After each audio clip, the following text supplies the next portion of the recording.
Gracias, Alberto. Bueno.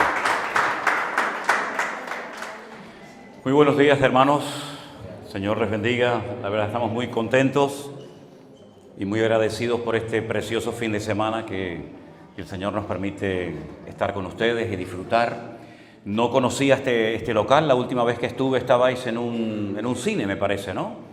Y bueno, gracias al Señor ahora están en otro lugar y creo que se está quedando pequeño la cosa, ¿eh?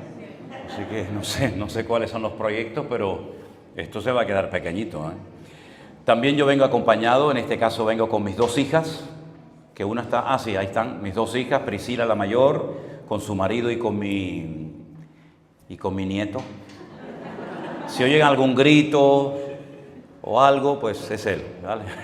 Y con mi hija menor, Miriam, y también vengo con mi esposa, con Elena, y estamos muy contentos y muy agradecidos por esta oportunidad que el Señor nos da de poder estar aquí. Le dije a Alberto, si no hacemos un esfuerzo para venir ahora en estos días, va a ser muy complicado porque constantemente estamos tratando de visitar todos los lugares donde el Señor ha estado tocando vidas y abriendo puertas. Y quiero que sepan que ustedes han sido, digamos, la última incorporación de una iglesia a este ministerio, Centro Evangélico Vida Nueva, ¿no? Pero quiero que también se sientan parte de un ministerio que el Señor ha estado bendiciendo mucho y que se han abierto puertas en lugares donde jamás en la vida habíamos soñado que el Señor nos llevaría, ¿no? Por ejemplo, en este momento tenemos un matrimonio que vive en Alicante, pero que lo hemos mandado a nuestra iglesia en Bruselas porque no tenemos un pastor que atienda la obra allí. De hecho, la gran necesidad que tenemos ahora mismo es de obreros preparados, de obreros cualificados, que pudieran encargarse, por ejemplo, de la obra en Bruselas, pero también tenemos un hermoso grupo de hermanos en Madrid. Y de vez en cuando, pues va o Alberto, o Anderson, o yo, o cualquier otro hermano, porque tampoco tenemos un pastor que los pueda atender, digamos, físicamente allí, ¿no? En la zona de Levante, Valencia, Alicante, Castellón y toda esa zona tenemos a nuestro hermano Adrián con su esposa Conchi. Aquí en Iván. Bueno, Adrián. Iván y Conchi. Aquí tenemos, como sabéis, dos congregaciones hermosas. Una es esta, de Puerto Rosario, la otra es...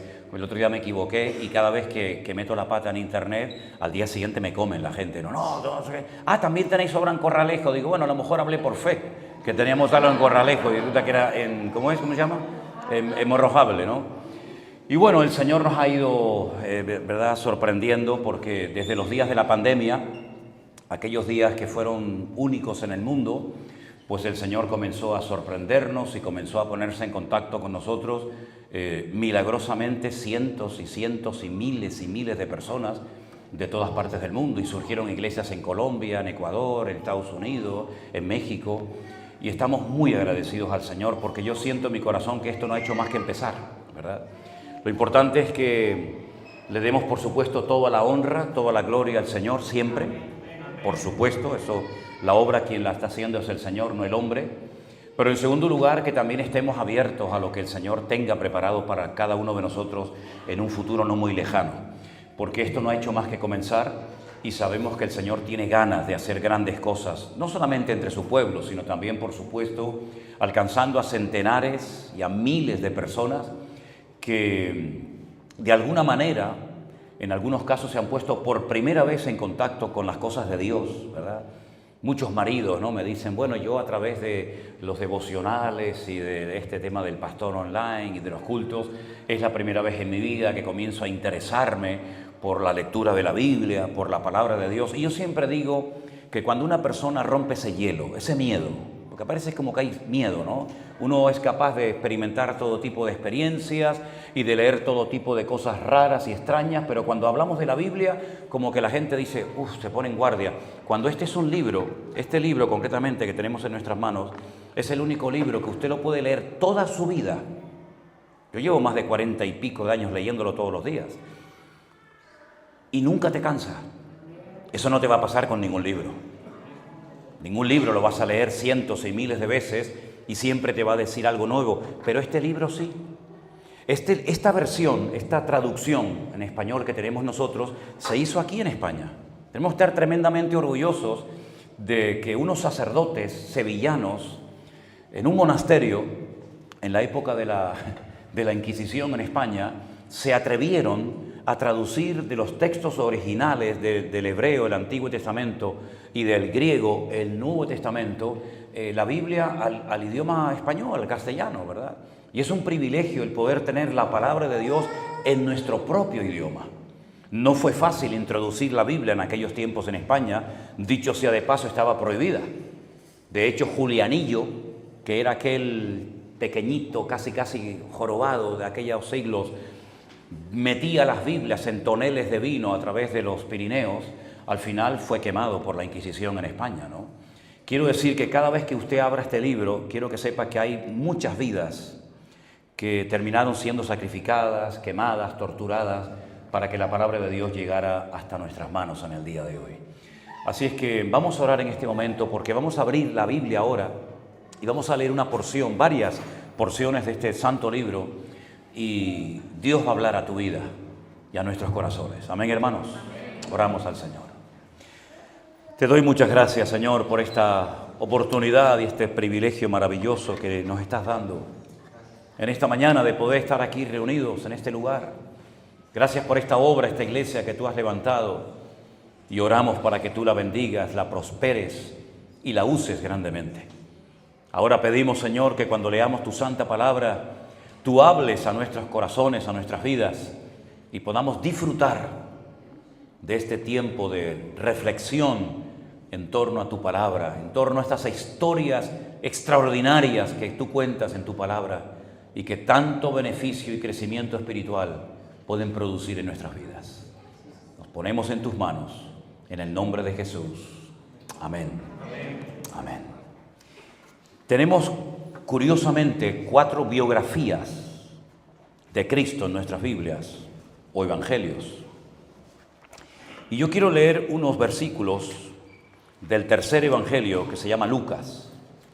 Saben que Mateo, que fue un discípulo de Cristo, decidió contar desde su punto de vista la vida más extraordinaria que jamás ha pisado el planeta Tierra, que fue la vida de nuestro Señor Jesucristo. Él era judío y él, cuando escribe su evangelio, tiene en mente a su pueblo, a su gente, grandes conocedores de las Sagradas Escrituras, de las profecías que se habían escrito en el pasado acerca del futuro Mesías.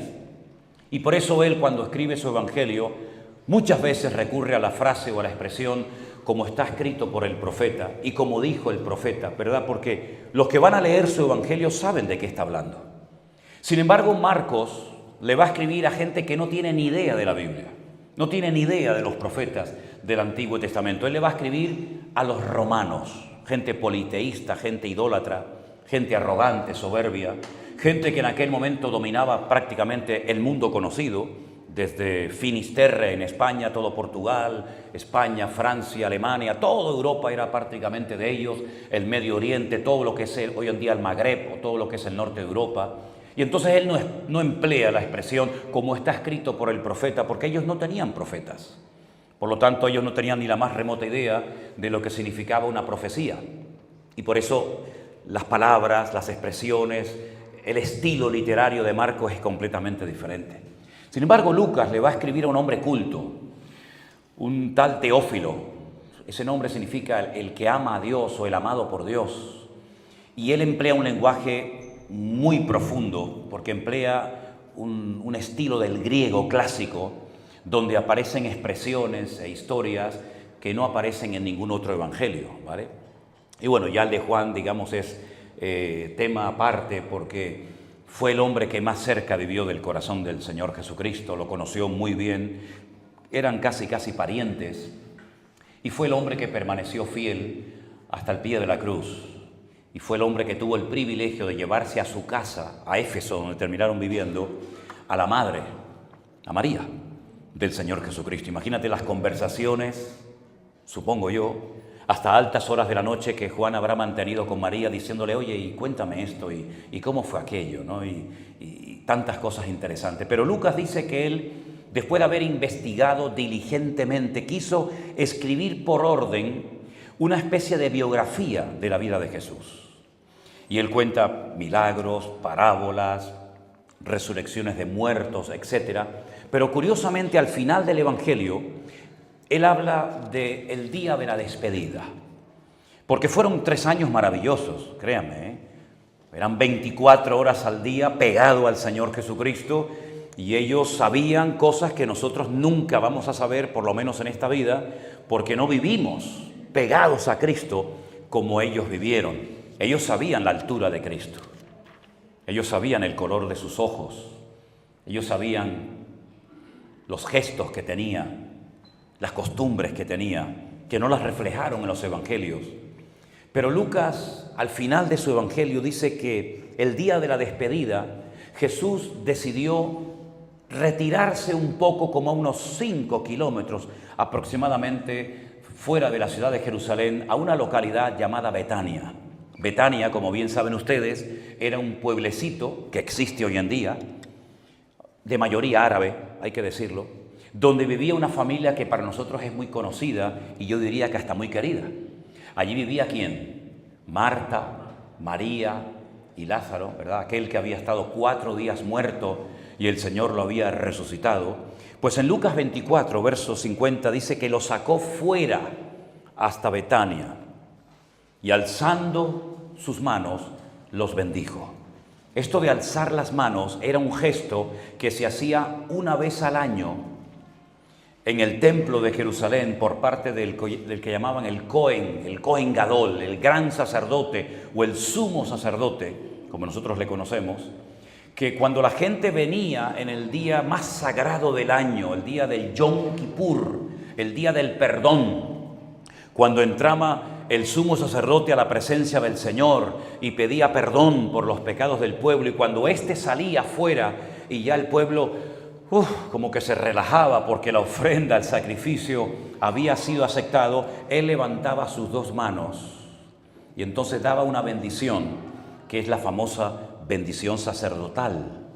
Y Jesús ahora hace exactamente lo mismo que hacía el sumo sacerdote en aquel gran día de la fiesta.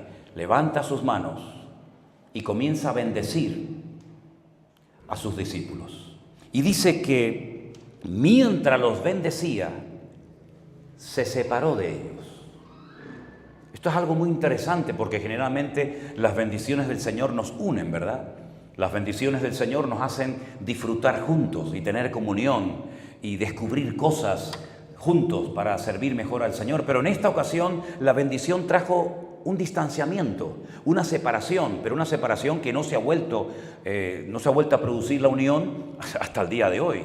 Dice que bendiciéndolo se separó de ellos y fue llevado arriba, al cielo. Ya, digamos, la ley de la gravedad ya no tiene retenido a Cristo con sus pies en la tierra. Ahora Él supera esa ley que a todos los seres humanos creyentes y no nos afecta. Y Él comienza a levantarse y comienza a ascender a los cielos. Y ellos, dice que en aquel instante le adoran. Fíjense la palabra que emplea el traductor de esta Biblia, de este tema aquí. Ellos le adoraron. Nunca le habían adorado. Se alegraban de ser sus discípulos. Peleaban entre ellos para ver quién iba a ser el más grande, el más importante en el reino de los cielos. Pero adorar nunca lo habían hecho. La diferencia entre alabar y adorar es que alabar, bueno, es reconocer por algo que él ha hecho, ¿verdad? Pero adorar es atribuirle a esa persona, a ese objeto de culto, propiedades divinas. Y ellos como judíos nunca se iban a atrever a adorar a un hombre, porque eso es lo que hacían los pueblos paganos, adorar a hombres o a divinidades como si fueran dioses. Cuando ellos sabían que el mismo Señor Jesucristo había empleado el texto en el desierto cuando fue tentado por Satanás, al Señor tu Dios adorarás, ¿se acuerdan? Y a Él solo servirás. Y la adoración te lleva al servicio. Y servimos a Dios porque sabemos que Él es digno de toda adoración, como hemos cantado en esta mañana. santo, santo, santo es el Señor. Y se repite eso en la Biblia de santo, santo, santo, porque el superlativo en hebreo no existe. No se puede decir en hebreo santísimo, grandísimo. Y entonces lo que se hace es que se repite varias veces la palabra para hacer referencia a lo que nosotros llamamos en nuestro idioma el superlativo, término o figura literaria que no existe en el hebreo. Y ellos comienzan a adorar al Señor por primera vez en su vida. Mira, si ustedes leen los evangelios, por ejemplo el de Mateo, ustedes se van a dar cuenta que los únicos que adoraron a Jesús, aún antes de comenzar su ministerio, ¿saben quiénes fueron? Efectivamente, los magos de Oriente. Dice que viajaron desde lejanas tierras, probablemente durante muchas semanas o meses, guiados milagrosamente por su estrella, no por las estrellas, sino por su estrella, que la vieron en Oriente y les guió hasta Occidente. Y postrándose le ofrecen una serie de presentes que todos sabemos, y dice, y postrándose le adoraron. El niño no hablaba. El niño evidentemente no era todavía un Mesías reconocido y públicamente manifestado a Israel, no hacía milagros, no predicaba, no hacía nada, pero ellos sabían que ese niño era el rey de los judíos. Recién habían hablado con el supuesto rey de los judíos. ¿Quién era? Herodes. Pero Herodes no era verdaderamente el rey de los judíos. Herodes fue alguien que los romanos pusieron, ¿verdad? Pero el verdadero rey de los judíos estaba allí. Y ellos se postran y lo adoran. Quitando ese acto, a lo largo de todo el ministerio de Jesús, nunca nadie adoró a Cristo. Lo admiraban, lo reconocían. Por ejemplo, Nicodemo dijo, sabemos que has venido de parte de Dios como maestro, porque nadie puede hacer las señales que tú haces si Dios no está con él. Para Nicodemo, Jesús era un gran maestro enviado por Dios. Nada más que eso, nada más que eso. No se postró a la puerta de su casa y lo adora reconociendo que es Immanuel, Dios con nosotros. No, imposible. Pero ahora dice que ellos le adoraron. Ya se van dando cuenta a quién han estado siguiendo y aprendiendo de él durante estos últimos 3 años de su vida. Es que es muy importante que tú crezcas en tu relación con Dios, pero no solamente que crezcas en cuanto a conocimiento, sino que tú vayas descubriendo aspectos de la naturaleza y de la esencia del Dios que dices adorar y conocer. Porque cuanto más le conozcas, más intimidad tendrás con Él y más podrás desarrollarte como creyente. Mira, hay personas que si le preguntas, ¿usted cree en Jesús? Te dicen sí. Y, bueno, fue un gran hombre, un gran orador. Un hombre con un carisma espectacular, un hombre que hizo señales, milagros y prodigios que nunca jamás nadie había hecho. ¿Y qué más? Bueno, era un buen líder religioso dentro del pueblo de Israel. ¿Y qué más? Pero no son capaces de describir muchos más aspectos de Jesús y por supuesto también de Dios. Sin embargo, ellos ahora se dan cuenta de que ese que ha estado con ellos en sandalias, de una forma tan humilde y sencilla, que no destacaba por encima de los demás por ser el más guapo, el más alto, sino casi pasaba desapercibido, ellos ahora son capaces de adorarlo, porque reconocen que tienen delante de sus narices nada más y nada menos que al Rey de Reyes y al Señor de los Señores. ¿Cuántos dicen amén? Tremendo, ¿eh? Tremendo, tremendo. Ahora, si ustedes se dan cuenta, no quedó todo en un acto de adoración. Bueno, le adoro. Ellos no eran de Jerusalén. Ustedes saben que Israel es un país muy chiquitito, incluso hasta en la actualidad, no tiene más de 300 y pico kilómetros de largo. En un día, vamos, lo recorres de punta a punta sin problema. Y ellos eran de la parte norte del país. Israel está dividido en 3 partes. El norte se llama Galilea, el centro se llama lo que es Samaria, y la parte sur, la provincia, la región del sur, se llama Judea. Jerusalén está en el sur, en Judea, ¿verdad? En el territorio de lo que era Judá y Benjamín. Cuando ellos le adoran, ellos no se van a su casa. Ellos no se van a Galilea, sino que hacen algo que a mí siempre me ha llamado poderosamente la atención. Mire lo que dice el verso 52. Ellos, después de haberle adorado, volvieron, ¿a dónde? A Jerusalén. ¿Y qué van a hacer a Jerusalén? Si ellos no son de Jerusalén, sus trabajos no están allí, sus familias no están allí, sus hijos no están allí, ellos no son de aquel lugar. Y además, no solamente no son de allí, sino que además allí están los peores enemigos, tanto de su maestro como de ellos mismos. Porque días atrás habían crucificado a las afueras de Jerusalén al Señor Jesús. Volver a Jerusalén es un disparate. Es volver a meterte en la boca del lobo. Allí está Anás. Allí está Caifás, que eran el yerno y el suegro. Allí están los peores enemigos de ellos, los fariseos, los escribas, etc. Volver a Jerusalén es una locura.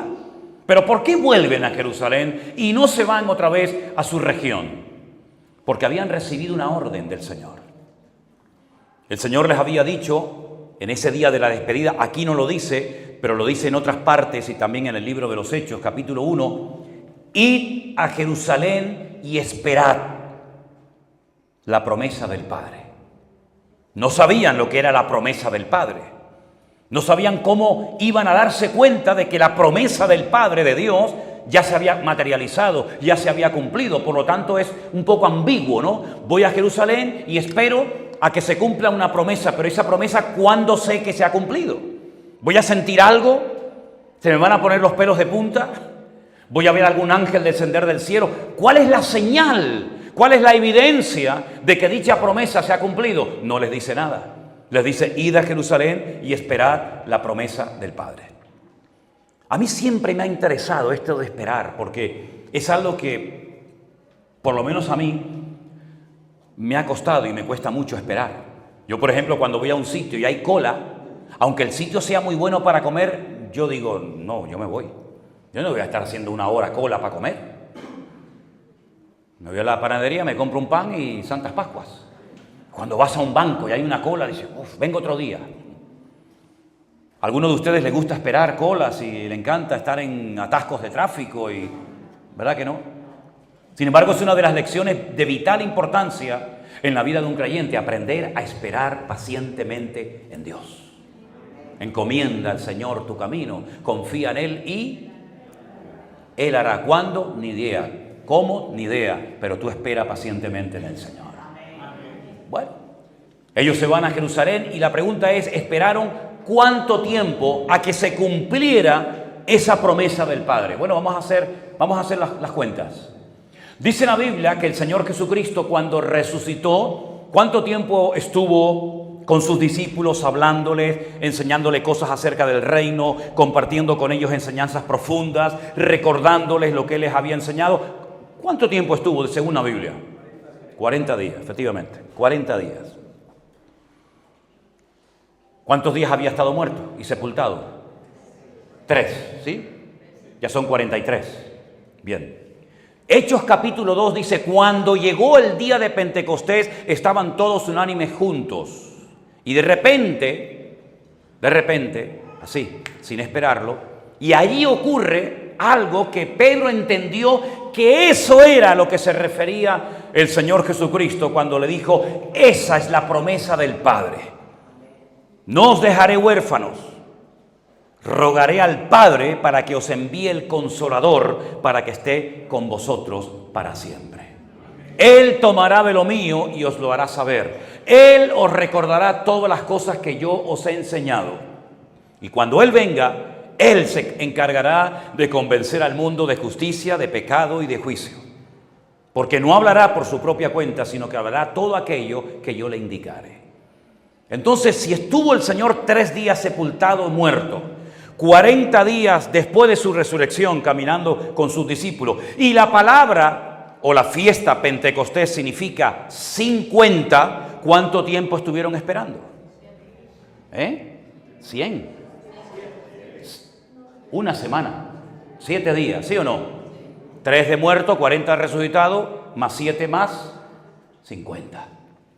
En hebreo la palabra o la fiesta de Pentecostés, como la llamamos nosotros, se conoce con el nombre de Shavuot. Es el plural de Shavua. Shavua es semana, Shavuot son semanas, es la fiesta de las semanas.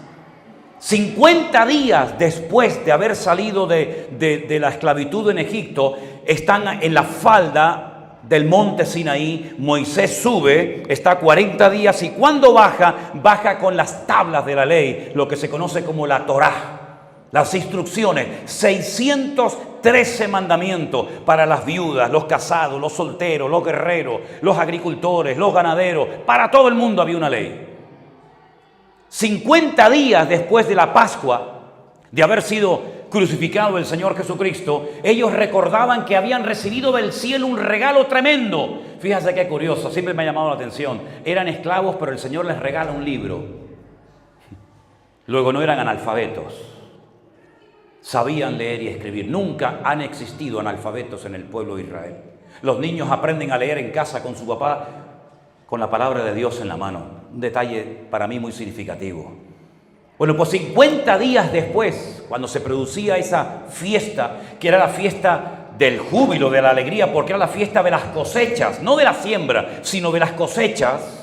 Y era cuando se cumplía el texto de que irá andando y llorando el que lleva la preciosa semilla, mas volverá trayendo sus gavillas. Ese era el día de la celebración, ese era el día del júbilo, ese era el día de la cosecha, que se ofrecía parte de ella al mismísimo Dios del cielo.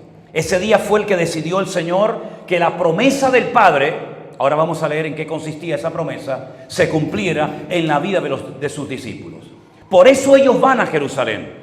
Porque saben que cuando se cumpla la promesa del Padre, no se va a cumplir en Galilea. No van a recibir nada en Capernaum, o en Tiberias, o en Jericó, o en cualquier otra parte, sino que va a haber un lugar, solamente un lugar, donde la promesa del Padre tendrá fiel cumplimiento. Qué importante es saber cuál es el sitio donde Dios quiere que yo esté, y qué importante es saber el sitio donde Dios no quiere que yo esté. No es cualquier sitio, hermano. Dios tiene un sitio para ti y para mí. Y lo importante, para mí hay cosas muy importantes en la vida de un cristiano que quiere madurar y honrar al Señor, es saber lo que tengo que hacer y lo que no tengo que hacer, dónde tengo que estar y dónde no tengo que estar. Y ese no era el día para estar en casa con la familia en Galilea. Ese era el día para estar esperando y orando pacientemente en la ciudad de Jerusalén, en un lugar que lo conocemos como el aposento alto, donde días atrás el Señor había partido, ¿se acuerdan? El pan y el vino, la misma casa donde se hizo el pacto, aquel pacto profetizado por Jeremías en el Antiguo Testamento, en la misma casa era donde ellos estaban orando, esperando la promesa del Padre. Ahora, Lucas es un hombre muy detallista cuando escribe su evangelio. También fue el autor del libro de los Hechos, ¿sí? Él cuenta cosas que ningún otro evangelio cuenta. Por ejemplo, él es el único que nos dice que había un hombre que tenía 2 hijos y uno se fue y otro se quedó. Solamente lo contó él. Él es el único hombre que se da cuenta de que una vez una mujer, contando su dinero, perdió una moneda. Eso no lo cuenta nadie, solamente Lucas. Él es el único que se da cuenta de que una vez un pastor, cuando llegó por la noche a guardar sus ovejas en el redil, resulta que las contaba y le faltaba una. Es decir, hay cosas que Lucas cuenta y son detalles de un hombre que se fija en las pequeñas cosas. También Juan va por esa línea, ¿no? Pero en este caso nos estamos ciñendo a Lucas. Y Lucas se da cuenta que cuando llegan a la casa o al aposento alto, donde están esperando la promesa del Padre, cuando entran en esa casa, Él los cuenta. Lean, por ejemplo, Hechos capítulo 1. Yo no tengo tiempo para leer todos los textos, ¿sí? Por eso se los voy soltando así. Él se da cuenta de que hay 120 personas esperando en esa habitación. Y los números en la Biblia son muy importantes, tremendamente importantes. Porque a veces un mensaje hasta profético, el Señor te da un número en vez de una palabra, pero si sabes el valor de ese número, sabes lo que te está diciendo el Señor. Y hubieron 153 peces. ¿Qué más da, no? Todo eso tiene una explicación. Él se da cuenta de que en el aposento alto, desde Betania hasta el aposento alto, cuando desciende el Espíritu Santo de una forma totalmente diferente a como había surgido a lo largo de la historia, hay 120 personas. Y uno dice, bueno, ¿y qué más da cuántos haya? No, es muy importante. Es muy importante porque años más tarde, un gran rabino muy conocido con una influencia tremenda en Israel llamado Saulo de Tarso, más conocido por Pablo, cuando él escribe ese capítulo extraordinario de Primera de Corintios, capítulo 15, donde él está presentando argumentos para defender o para presentar defensa con mansedumbre y reverencia sobre el tema de la resurrección, él habla y dice, bueno, si Jesús no resucitó, como algunos de ustedes en la ciudad predican, entonces nuestros pecados no han sido perdonados.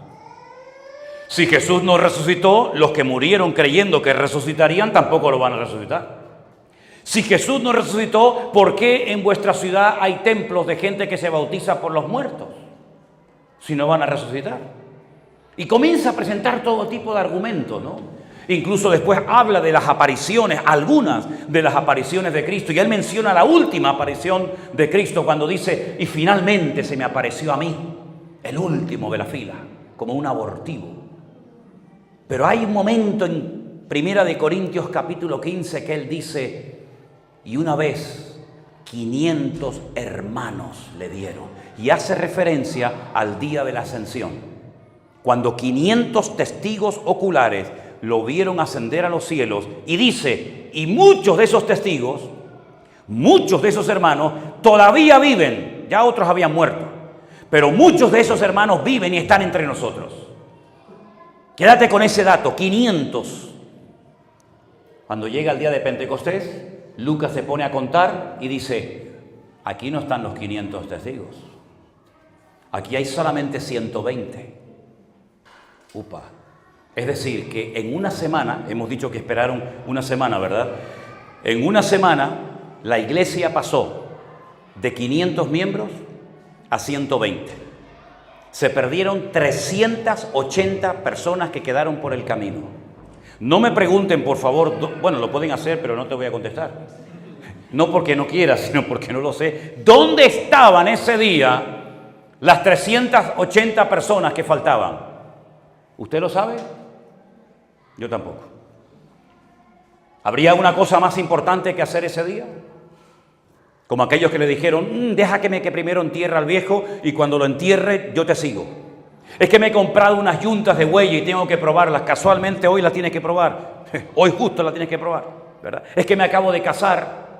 Siempre excusas y excusas y excusas. ¿Qué excusa tendrían esos 380 hermanos nuestros para no estar ese día en el aposento alto, en el día más importante de la vida de ellos?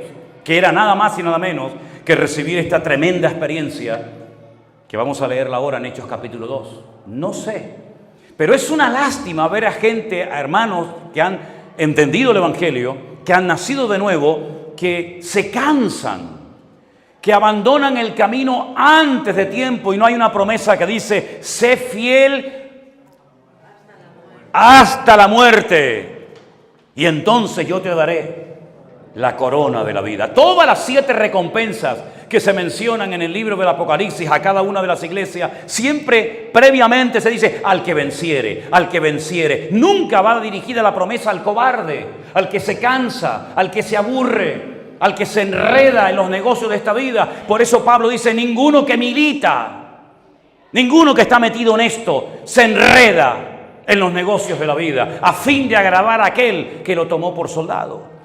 Si no te enredes en las cosas de este mundo, no vivas para trabajar, en todo caso trabaja para vivir, ¿verdad? Pero ¿cuántos hermanos nuestros en la fe se enredan en las cosas de este mundo, en juguetes, ahora para aquí y ahora para allá, y pierden la visión? ¿Tú no sabes que una oveja más de 15 o 20 metros ya no ve al rebaño? ¿Sabías eso? Es el animal más torpe del mundo. No tiene un buen olfato. No es como un perro que agarra el rastro, ¡bum!, y llega hasta la casa. No tiene un sentido de orientación como por ejemplo una paloma. Yo crié algunas palomas. Mi madre siempre se enfadaba conmigo porque las palomas van dejando muchos rastros. Y estaba harta de limpiar los rastros de las palomas y me decía, sácame esto de aquí de casa. Yo cogía las palomas, me las llevaba a la Plaza Santa Ana de Las Palmas, donde está la catedral, ¿se acuerdan? Y allí las dejaba, digo, bueno, ahí que se queden con las palomas. Cuando volví a San Cristóbal, donde yo vivía, las palomas ya habían llegado primero que yo. No había forma de chocar las palomas, no había manera, se orientan así. Yo he ido a veces en barco de Tenerife a Las Palmas y en medio de la travesía, ¡bum!, abren un montón de jaulas y salen las palomas. Claro, las de Las Palmas las tienes que soltar en Tenerife y las de Tenerife las tienes que soltar en Las Palmas, porque si no, no tiene ningún sentido. Si las tuyas están aquí, ¿para qué las sueltas? Si ya están en casa, ¿no? La oveja no es capaz de orientarse, no tiene sentido la orientación, el olfato es pésimo, la visión es malísima. Si tiene además la desgracia de caerse con la lana en un charco, se ahoga porque no sabe nadar. Es lo más torpe del mundo, ¿verdad? Por eso, mis queridos hermanos, necesitamos estar bien cerca de Cristo y no enredarnos, porque separados de mí, dijo el Señor, nada podéis hacer. Así que cuando llegó el día de Pentecostés, déjenme leerles la historia, porque toda experiencia que usted dice tener, como decíamos ayer en el Pastor Online allí que hicimos, tiene que estar respaldada por las Sagradas Escrituras. Si usted, no, un sueño, una visión, lo que sea, usted tiene que tener la capacidad de poder demostrar con la Biblia en la mano que dicha experiencia tiene un aval y un respaldo bíblico. De lo contrario, eso no vino jamás de parte del Señor. Cuando se junta un montón de gente porque ven que allí está pasando algo, porque ven que un grupo de personas que no sabían hablar en otros idiomas, comienzan a hablar en árabe, comienzan a hablar en las lenguas del mundo conocido, sin ellos conocerla, evidentemente, se produce un alboroto, un estruendo, además el ruido que produjo el mover de Dios. Pero cuidado, hay ruido donde no está el mover de Dios. Pero hay ruido donde sí a veces puede estar también el mover de Dios. No siempre el ruido es señal de que el Señor esté ahí. Cuando ellos comienzan a ver que allí está pasando algo, Pedro se pone en pie y dice, vamos a leerlo en Hechos capítulo 2, por favor. Versículo 14, Pedro, poniéndose en pie con los 11, alzó la voz y les dijo, varones judíos y todos los que habitáis en Jerusalén, esto sea notorio, oíd mis palabras.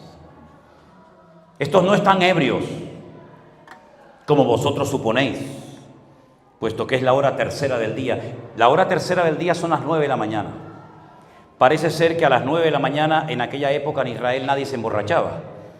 Bueno, yo creo que si esto pasara hoy en día, ese argumento no es válido, porque hoy en día a cualquier hora es buena para emborracharse, según algunos. Yo me acuerdo que una vez se me acercó un borrachito a las 8 menos cuarto de la mañana y me dice, jefe, ¿qué hora es, jefe? Le digo, las 8, dice, ¿de la noche o de la mañana? Digo, déjalo, da igual, no entendía nada. A las 9 de la mañana parece que en Jerusalén no se emborrachaba nadie. Nosotros no estamos borrachos. Esto es lo dicho por el profeta Joel. Y él no tenía una Biblia como yo en esta mañana en la mano. Él lo tenía aquí.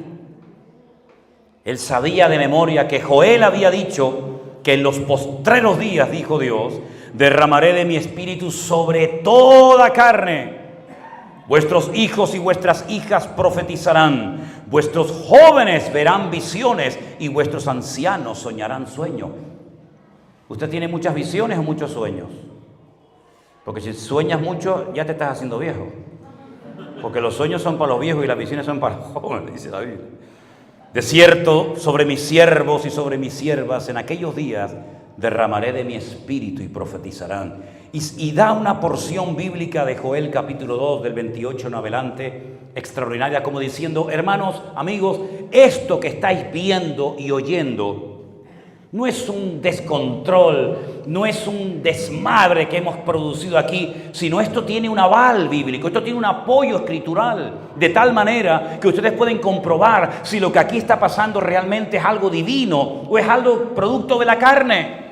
Porque la palabra de Dios avala que todos estos que estamos aquí hemos comenzado a hablar en otras lenguas, porque esto es lo que dijo el profeta Joel, etcétera, etcétera, etcétera. Qué importante es conocer la Escritura.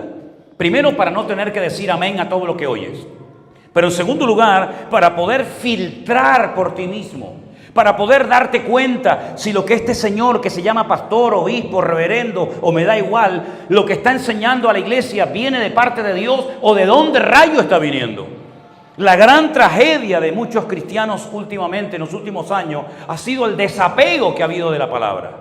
Yo me acuerdo que en mi época todo el mundo iba con la Biblia a la iglesia, todo el mundo.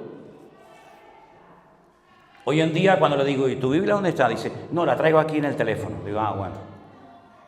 Pero hermanos queridos, es importante que ustedes como pueblo de Dios no se dejen engañar ni manipular. Me da igual quién sea, o cómo se llame, o el cargo que ocupe. ¿Y cómo puedo evitar ser llevado por todo viento de doctrina, por estratagema de hombres? ¿Cómo puedo yo saber si lo que estoy oyendo es palabra de Dios o no es palabra de Dios? Bueno, la Biblia dice que cuando Pablo fue, por ejemplo, a una localidad llamada Berea, cuando él terminaba de exponer el Evangelio, cuando él terminaba de predicar la palabra, estos que eran más nobles que los de Tesalónica, comprobaban a la luz de las Sagradas Escrituras si lo que este hombre había enseñado era palabra de Dios o no era palabra de Dios. Lo tremendo es que yo una vez escuché a un predicador que dijo, hermanos, por favor, no sean como los de Berea, que están todo el día cuestionando la Biblia. Digo, madre mía, este no entendió nada, ¿no? Usted tiene la obligación de en esta mañana decir, bueno, este señor que viene de Tenerife, que dice que es el pastor, ¿qué me está enseñando a mí este hombre? ¿Esto es bíblico? ¿No es bíblico? Y si no es bíblico, si yo estuviera en su casa y veo que una persona está enseñando cosas que no tienen nada que ver, yo me levanto y me mando a mudar y me voy a otro sitio. Pero si es palabra de Dios, nos guste o no, tendremos que decir amén a tu bendita palabra, Señor. Incluso dice la Biblia que cuando haya ciertos y determinados dones del Espíritu Santo que se manifiesten en la iglesia, lea 1 Corintios 14, dice que hablen, ¿vale? Hablen, pónganse de pie, pero los demás juzguen, en el buen sentido de la palabra. Los demás analicen, los demás filtren si verdaderamente lo que este hombre está enseñando es verdaderamente de parte de Dios o no viene de parte del Señor. Cuando Pedro da esta explicación, automáticamente llama a la gente al arrepentimiento. Dice, ¿sabe? El que ha producido todo esto es nuestro Señor, al que ustedes mataron, al que ustedes crucificaron, pero nuestro Dios lo ha levantado de la tumba, lo ha hecho Señor y Cristo. Este es el verdadero Mesías, no los mentirosos y falsos Mesías que vinieron en el pasado. Este es el verdadero Mesías. Dice que ante aquella palabra directa, sin tapujos, al grano, dice que se compungieron de corazón. Y entonces le dijeron, ¿y ahora qué hacemos? ¿Ahora cómo arreglamos el problema? Dice, arrepentíos y convertíos para que sean borrados vuestros pecados y vengan de la presencia del Señor tiempos de refrigerio y comience un período de restauración de todas las cosas. No solamente Dios viene a salvarnos, no solamente el Señor viene a perdonar nuestros pecados, sino viene a restaurar todas y cada una de las áreas de nuestra vida.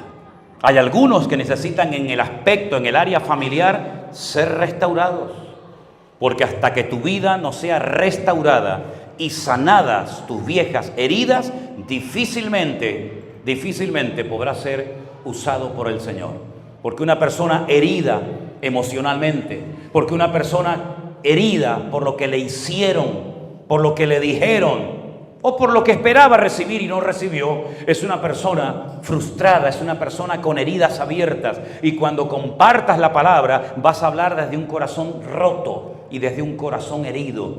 Y el Señor ha venido para sanar al quebrantado de corazón. ¿Cuántos dicen amén? Me llama mucho la atención, y va en consonancia con lo que estoy hablando en esta mañana, que cuando el Señor Jesucristo resucitó, en una de las muchas apariciones que hizo, dice que entró en una casa donde estaban todas las puertas y ventanas cerradas. Y Él dio el típico saludo que se dice cuando hay un grupo de personas, Shalom Aleichem, paz a vosotros. Pero eso de paz a vosotros es mucho más profundo que simplemente decir, hola, ¿qué tal? ¿Cómo estás? Paz significa equilibrio, paz significa bienestar mental, espiritual, físico. Si no hay un desequilibrio en tu vida, quiero que tengan paz en medio de todo lo que ha sucedido, porque yo estoy aquí con vosotros. Ellos no dan crédito a lo que están viendo. Incluso llegó uno a decir, si no veo y meto mis manos en sus llagas? No creo, ¿verdad? Pero sin embargo el Señor toma la iniciativa de enseñar aquellas heridas en sus manos, en su costado. Pero no son heridas abiertas, no son heridas que están sangrando, que necesitan ponerse ahí como un trapo para que no fluya la sangre, sino son heridas que en 72 horas han cicatrizado, se han cerrado. ¿Y por qué les enseña sus manos heridas y su costado abierto? Para enseñarles que en la vida experimentaremos todo tipo de sensaciones, de heridas, de maltratos, etcétera, etcétera, pero que con la ayuda divina de nuestro amado Dios, toda herida y todo mal recuerdo y secuela del pasado lejano puede ser restaurado y sanado por el poder de Dios. Y dice la palabra, para que con la consolación con la que habéis sido ahora consolados, ahora ustedes puedan consolar a los que están pasando por cualquier tribulación pasajera o momentánea. Estos 120 hombres y mujeres que estaban en ese día en el lugar indicado, sus vidas cambiaron completamente. Ahora, tú fíjate, ellos no tenían los medios tremendamente poderosos que nosotros tenemos hoy en día. Yo no sé si tú estás transmitiendo esto en directo, pero cuando nosotros abrimos el teléfono, cualquier red social, el Facebook o el YouTube, automáticamente ustedes van a ver que hay centenares y miles de puntos de conexión. Pero esos puntos de conexión a veces hay que multiplicarlos por 2, o a veces por 10, o a veces por 50. Porque, por ejemplo, en nuestras congregaciones en San Francisco, en Las Vegas, en Colombia y en otros lugares, cuando aparece un punto de conexión, una IP que se ha conectado, detrás de esa IP hay 100 hermanos que están viendo el culto. Por lo tanto, no es que haya 2000 simplemente viéndolo, sino que pueden haber miles y miles de personas. ¿Saben lo que significa que en tiempo real, desde una isla como esta, Fuerteventura o cualquier parte del mundo, tú puedas transmitir el mensaje del Evangelio a miles y, ¿por qué no, a millones de personas en tiempo real? Es algo que ni nos imaginábamos. Cuando yo salí el 31 de mayo del año 1981 del seminario de las Asambleas de Dios de las Islas Canarias en Las Palmas, yo ni me imaginaba en la vida que en aquellos tiempos ni existían las redes sociales. Hoy en día la iglesia pudiera utilizar estos medios para ir a miles de lugares donde a lo mejor físicamente nunca vas a poder ir. Lo máximo que podía hacer Pablo para extender su enseñanza era transmitirlo oralmente de uno a otro, o escribir epístolas y cartas para que llegaran a lugares distantes. Pero hoy en día la iglesia dispone de unos medios tremendos. Miren, por ejemplo, los días de la pandemia. Marzo del 2020. Todo el mundo encerrado en casa. ¿Saben cuántas iglesias se cerraron? Pero se cerraron para siempre, ¿eh? No las volvieron a abrir. ¿El motivo? No sé, habría que preguntarle a ellos. Nosotros comenzamos a transmitir exactamente igual que si hubiera gente en la iglesia, predicando durante días, semanas y algunos meses a sillas vacías. Y claro que me vino a veces la tentación, mientras hablaba, de decir, ¿quién está viendo esto? ¿A quién estoy hablando?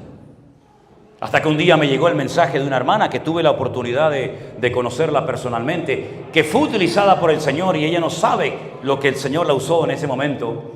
Cuando me escribe y me dice, hermano, cierra, pastor, si en algún momento en estos días cuando estás predicando te viene a la mente el pensamiento de que no merece la pena hablarle a sillas vacías, que nadie está viendo ni escuchando esto, es cuando más gente está viendo y escuchando este mensaje. Oye, aquello fue una palabra que me dio un revulsivo, me dio una fuerza, y después comenzamos a ver como miles y miles, hablo de miles, de miles y miles y miles de personas, gente que se había quedado en los cruceros en alta mar, que no nos dejaban atracar en los puertos, gente que nos escribía desde la ciudad más austral del mundo, Ushuaia, en Argentina, gente que nos escribía de las Islas Caimán, gente que nos escribía, soldados que nos escribían desde bases militares en Afganistán, desde Japón, desde Alaska, y decíamos, Dios mío, ¿pero esto qué es? Es que la Biblia dice que antes de que el Señor viniera, este evangelio sería predicado en todas las naciones de la tierra. Bendito sea Dios. Y Dios lo está haciendo. Y Dios nos ha dado a nosotros, esta generación de creyentes, unas armas que, sabiéndolas utilizar para la gloria de Dios, pueden llevar a centenares y a miles de personas ante los pies de Cristo. Todavía no somos conscientes del impacto que ha tenido todo esto. Ahora, por ejemplo, el próximo mes vamos a ir a Guatemala. Y ahí hay un montón de hermanos que no solamente son de Guatemala, sino vienen de Nicaragua, de El Salvador, de Costa Rica y de otras naciones que se han reconciliado con el Señor. Tenemos testimonios, hermanos, en nuestra iglesia virtual, ¿sí?, de personas que hacía hasta 20 años que habían dejado de congregarse. Yo había conocido gente de 8, de 9, de 10, pero de 20 años. Tremendo. Hemos estado orando por personas que se querían quitar la vida. Como por ejemplo, un día me llama una hermana desde Santiago de Chile y me dice: pastor, estoy pasando ahora mismo por la calle y hay un carabiniero, creo que se llama, en un puente. Sí, que se quiere... Sí, un policía, vaya. Que se quiere quitar la vida. Digo, ponme el teléfono con el altavoz, que me oiga. Y le hablamos y este hombre bajó del puente y no se quitó la vida.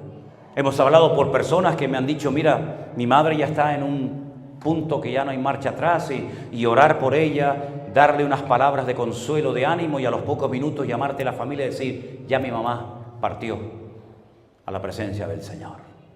Ya tenemos hermanos nuestros que han llegado primero que nosotros a la gloria, hermanos que se convirtieron y se reconciliaron con Cristo a través de las redes sociales.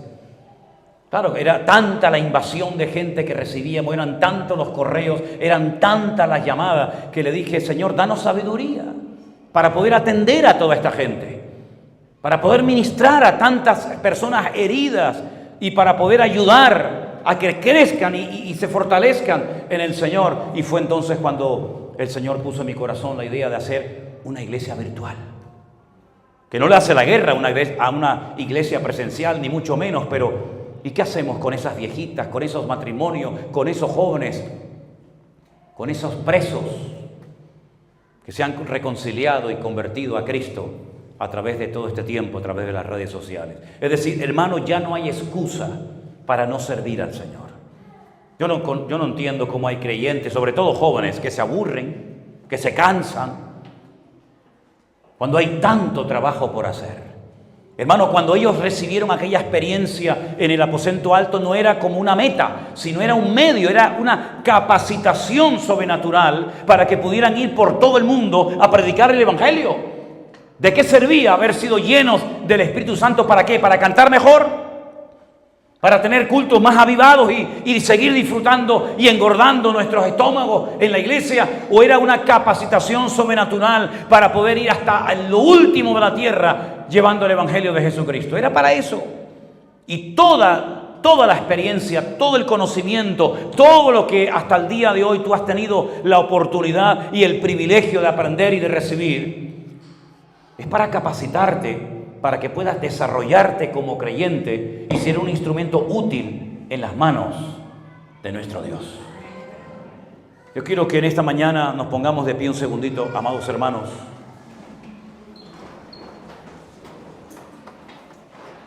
Y quiero que escuches atentamente estas palabras, porque esto trajo un cambio de vida. El estilo de vida de los discípulos cambió completamente. Como nuestro estilo de vida, nuestras prioridades tienen que cambiar después de haber tenido un encuentro tremendo, una experiencia con Cristo. Dice que a raíz de todo esto sobrevino temor a toda persona. La ciudad ya no fue la misma, no. Ya en la ciudad había un respeto, en la ciudad había un temor, una reverencia, porque muchas maravillas y señales eran hechas por los apóstoles.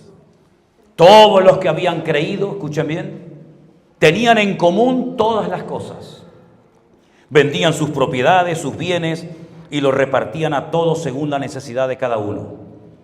Perseveraban unánimes en el templo, partían el pan en las casas, comían juntos con alegría de corazón, con sencillez, alababan a Dios, tenían favor con todo el pueblo, y el Señor añadía cada día a la iglesia los que habían de ser salvos. Tremendo.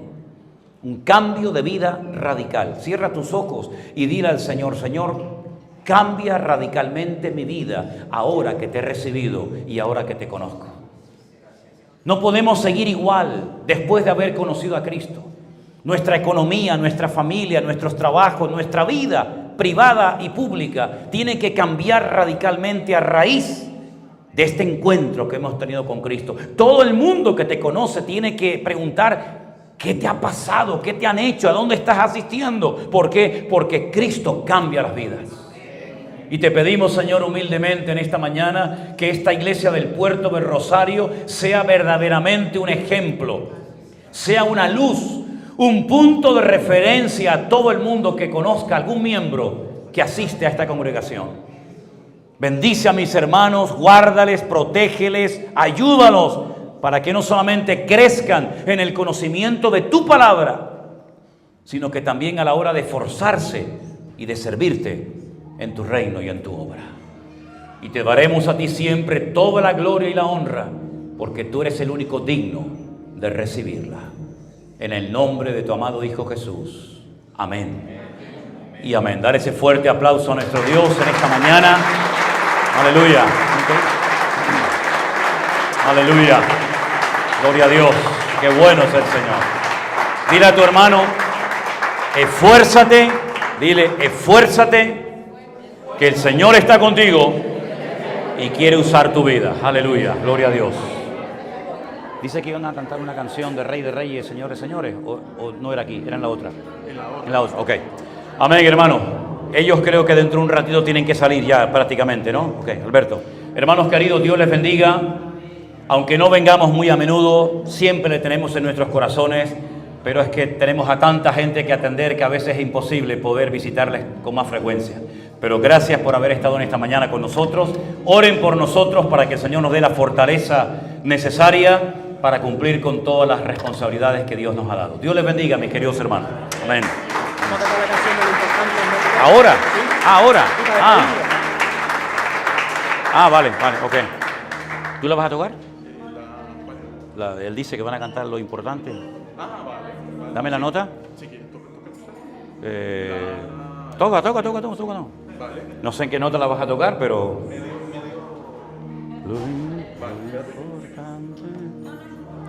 ¿Qué nota la vas a tocar? ¿La menor? ¿Cuál es?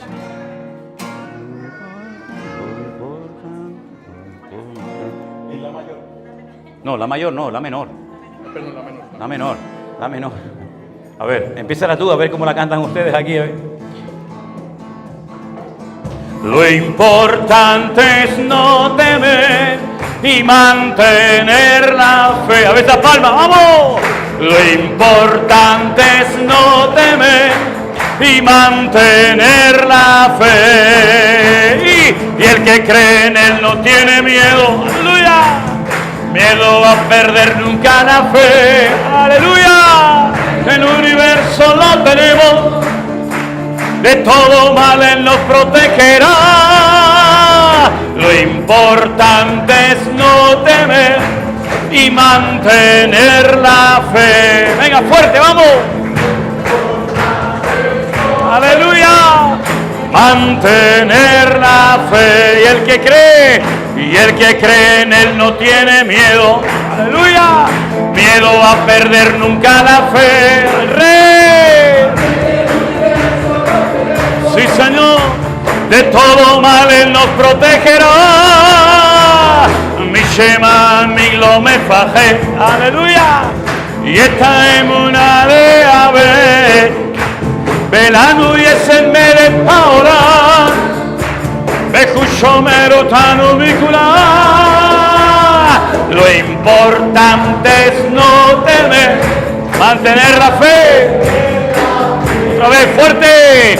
Lo importante es no temer y mantener la fe. Dígalo. Y el que cree en Él no tiene miedo. Miedo a perder nunca la fe. Al Rey. Solo tenemos. De todo mal Él nos protegerá. Lo importante. Aleluya. Una vez más, dígalo fuerte. Lo importante es no temer y mantener la fe. Y a su nombre, y a su nombre. Fuertes aplausos al Rey, aleluya. Lo importante es no temer. Aleluya. Venga, te quiero oír a ti. Aleluya. ¿Ya se van? ¿A qué hora sale el avión? En una hora que salgamos, una media tarde. Ay, mi niño. Perder nunca la fe. Venga, fuerte, vamos. El Rey del universo lo tenemos de todo mal. Te quiera. Mi Shema, mi lo me fajé.